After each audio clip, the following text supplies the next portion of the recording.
High all மத்தியானம் lunch பச்சரிசி சாதம், சாம்பார், பரங்கிக்காவும் முருங்கைக்காவும் போட்ட சாம்பார், தக்காளி ரசம், புளி போட்ட ரசம், சௌச்சௌ கறி வந்து தண்ணி சௌச்சோ கட் பண்ணிவிட்டு தோல் சீவிட்டு கட் பண்ணிவிட்டு உப்பு மஞ்சள் பொடி போட்டு வேக வச்சுட்டேன்.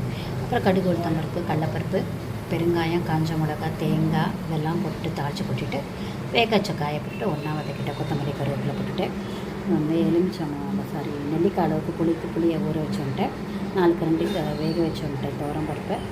அப்புறம் புளி தண்ணியை அந்த காயை வதக்கிட்டு முருங்கைக்காவும் பரங்கிக்காவும் எண்ணெயில் வதக்கிட்டு எண்ணெயும் நெய்லையும் போட்டு வதக்கிட்டு புளி தண்ணியை விட்டு நல்லா கொதிச்ச உடனே உப்பு சாம்பார் பொடி போட்ட உடனே 4-5 கரண்டி வேக வச்சு துவரம் பருப்பு போட்டு கடுகு தாளித்து போட்டுட்டு கருவேப்பிலை கொத்தமல்லியும் போட்டாச்சு.